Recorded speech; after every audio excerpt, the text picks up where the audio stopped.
NCRB के आंकड़ों ने यूपी सरकार की पीठ थपथपाई।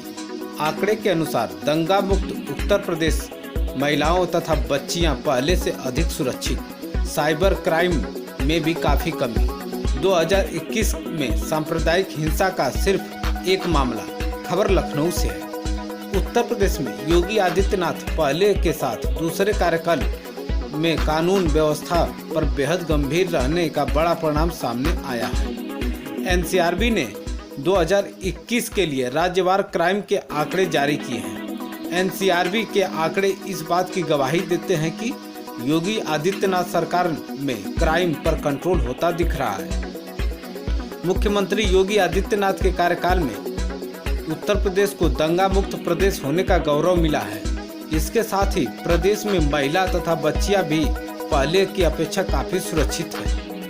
National crime record bureau NCRB ने आंकड़ों ने उत्तर प्रदेश सरकार को बड़ी राहत दी है। 2019 की तुलना में महिला और बच्चों के खिलाफ अपराध में 2021 में 1, 2, 3 नहीं बल्कि 6 से 11% की कमी आई है।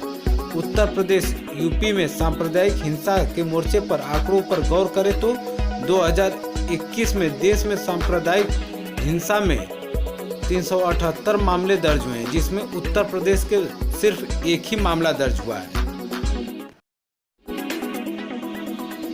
खबर यूपी के कन्नौज से आ रही है। एक ऐसी घटना सामने आ रही है जो हर किसी को झकझोर रही है। बताया जाता है कि यहाँ एक महिला जो अपनी बेटी के लिए इंसाफ मांगने थाने गई थी, उसी के साथ एक दरोगा ने रेप कर दिया। मामला संज्ञान में आने पर आरोपित दरोगा को गिरफ्तार कर जेल भेज दिया गया। पीड़ित महिला गैंग रेप की शिकार अपनी 17 वर्षीय बेटी के लिए न्याय मांगने हाजी शरीफ चौकी गई थी। आरोपी दरोगा अनूप कुछ ही दिन पहले इंस्पेक्टर के पद पर प्रमोट हुआ था। एसपी कुंवर अनुपम सिंह ने बताया कि फॉरेंसिक और अन्य एंगलों से जांच की जा रही है। महिला की तरफ से दर्ज रिपोर्ट के मुताबिक आरोपितों की गिरफ्तारी के लिए 26 अगस्त को एसपी दफ्तर में प्रार्थना पत्र दिया था। आरोप है कि महिला ने सुबह फोन किया तो इंस्पेक्टर अनूप ने बात करने के लिए पुलिस लाइन में अपने कमरे पर बुलाया। आरोप है कि सादे कपड़े में अनूप मिला और बाइक से बैठाकर महिला को आगे तक ले गया। घर पहुंचने पर उसने महिला से रेप किया। महिला उसके बाद रोते हुए घर न जाकर थाने पहुंची और अपनी आप बीती सुनाई। ग्राम प्रधानों ने ब्लॉक पर दिया धरना, खंड विकास अधिकारी को सौंपा पत्रक। खबर गाजीपुर से है। मनिहारी ब्लॉक परिसर में ग्राम प्रधान संगठन के ब्लॉक अध्यक्ष राकेश सिंह अंशु के नेतृत्व में समस्त ग्राम पंचायत के ग्राम प्रधानों ने सचिव सुधीर सिंह और सुनील सिंह के कार्यों से असंतुष्ट थे। सचिव सुधीर सिंह के द्वारा मनरेगा के वेज लिस्ट पर हस्ताक्षर करने के लिए पैसे की मांग किया जाता है। वहीं पक्का काम करने के लिए जब आईडी जनरेट होती है तो सचिव सुधीर सिंह अपने फर्म से भुगतान करवाने के लिए दबाव बनाते हैं।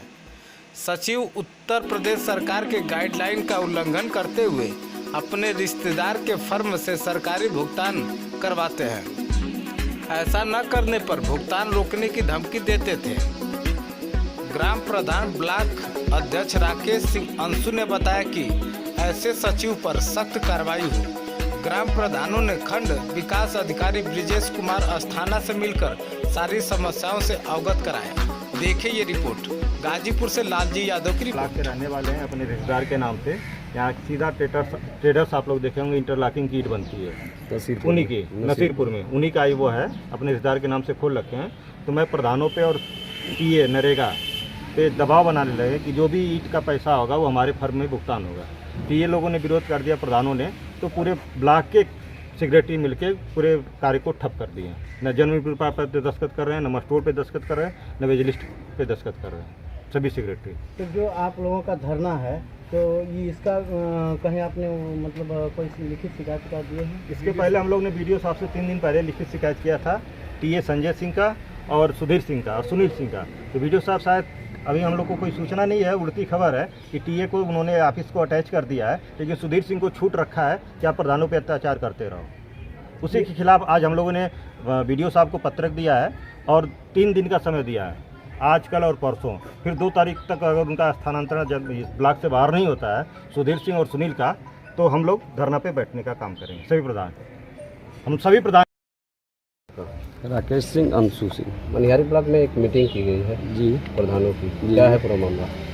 पूरा मामला ये है कि जो सेक्रेटरी हैं, क्या नाम है इनका, सुनील सिंह और सुधीर सिंह, ये प्रधान जिस गांव में लोग जिसे मतलब जगह पे हैं, जहाँ पे जिस गांव में हुए हैं, वहाँ से क्या कर रहे हैं कि जो भी जैसे मान लीजिए इनके फूए के लड़के का एक कोई फर्म है सीता टेलर, वो क्या कहते हैं कि जो भी मटेरियल जाएगा, जो भी सामान जाएगा, हमारे ही रिश्तेदार के फर्म से जाएगा, क्योंकि प्रधान लोग सब लोग परेशान हैं। आप प्रधानों पर दबाव बना रहे हैं कि नहीं, इसको आप हमारे कहे से ही कीजिए, और ऐसा चीज़ नहीं होना चाहिए।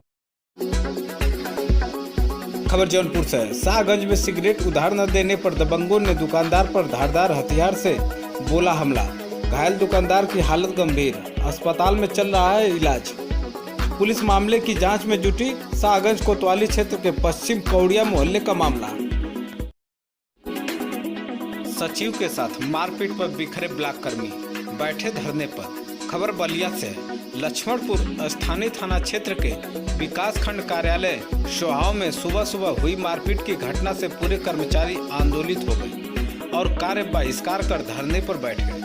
ज्ञात हो कि ब्लॉक में कार्यरत सचिव तेज बहादुर राम ने नहरी थाने में लिखित शिकायत दी है और उसमें अपने साथ मारपीट और जाति सूचक शब्दों की गाली देने का आरोप लगाया है।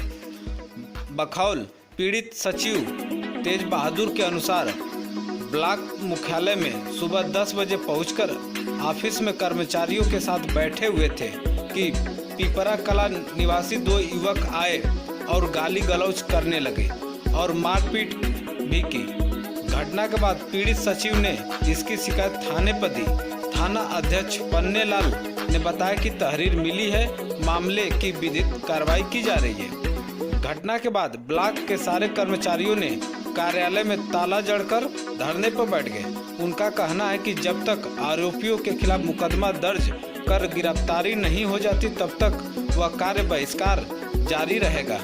घटना पूरे क्षेत्र में चर्चा का विषय बनी हुई है। 10 से 11 बजे के समय एक ग्राम पंचायत अधिकारी तेज बहादुर के साथ कुछ लोगों ने अभद्रता की, मारपीट की। उसी विषय पर कर्मचारियों में आक्रोश है। वो लोग चाह रहे हैं, सारे कर्मचारी चाह रहे हैं कि आरोपी के लिए विरुद्ध कार्रवाई की जाए तत्काल। तो इसके लिए आप लोगों ने लिखित तहरीर ऑफिस को स्वयं जो है तेज बहादुर जाके थाने में तहरीर दर्ज करें, उच्च अधिकारियों को अवगत करा दिया गया है। और जो कर्मचारी हमारे मांग कर रहे हैं उनकी मांग हम अपने उच्च अधिकारी आरोपी को। तो ये जो कर्मचारी कब तक चलेगा और क्या मोटिव है इसके पीछे, कब तक धरना?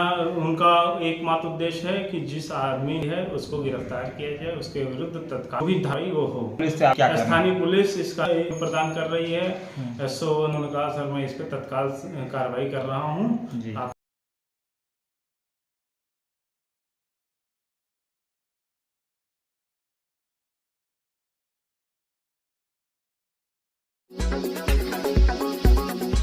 जमानिया नदी के तर्ज पर ढाब सोता के कटान को रोके सरकार।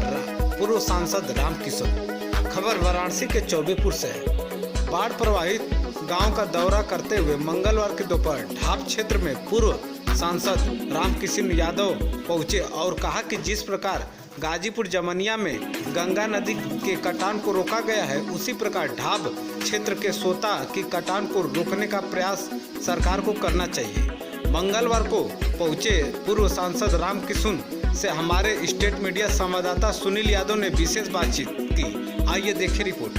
कोविड नहीं आया होता तो तटबंध बन गया होता।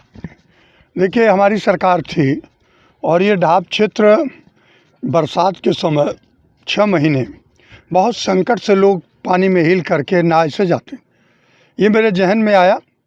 मैंने उत्तर प्रदेश के माननीय राष्ट्रीय अध्यक्ष जी आज के, उस समय मुख्यमंत्री थे, मैंने उनसे निवेदन किया और उसका परिणाम हुआ कि इस ढाब क्षेत्र को उन्होंने पुल दिया और ये पुल बना तो अपने कम समय में बन गया और इससे इस क्षेत्र के लोगों को आने जाने का अवसर मिला।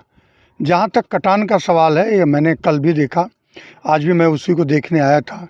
अगर ढाब के कटान को नहीं रोका गया तो ढाब का ये जो चारों तरफ से घिरा है गंगा नदी से, इसका अस्तित्व विलीन हो जाएगा।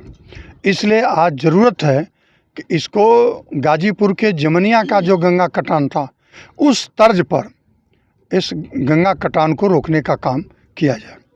जहाँ तक कोविड का सवाल लेते ही मंत्री लोग और सरकार के लोग बात घुमाने में बहुत माहिर हैं और झूठ बोलने के माहिर हैं। ढाब क्षेत्र आज से नहीं, बहुत पहले से था। कई MP MLA आए और लेकिन ध्यान नहीं दिया। हमारे दिमाग में बैठा, इसको कराया गया और ये अच्छा लगा, मुझे गौरव महसूस होता है। इसलिए बार बार मैं इस क्षेत्र में आता हूँ। जब भी कोई संकट या कोई चीज़ होती है तो मैं ढाब क्षेत्र में आता हूँ। यहाँ के किसानों की सर एक और समस्या है, जब ये किसान जो है यहाँ खेती करते हैं दूसरों का खेत लेकर, तो जब उनका फसल डूब जाता है तो उनको मुआवजा न मिलता है, बल्कि उन किसानों को मिलता है जिसका खेत होता है। देखिए, वो सरकार को इस पर निर्णय लेना चाहिए, क्योंकि 20,000 बीघा 30,000 एकड़ खेती ले करके सब्जी का खेती करते हैं, अन्य प्रकार की खेती करते हैं, फल का खेती करते हैं, तो उन किसानों को मिलना चाहिए जो खेती करता है। और जिनका ज़मीन है वो तो बेचारे 20,000 25,000 बीघा लेकर के हो गए, तो वो विचार करना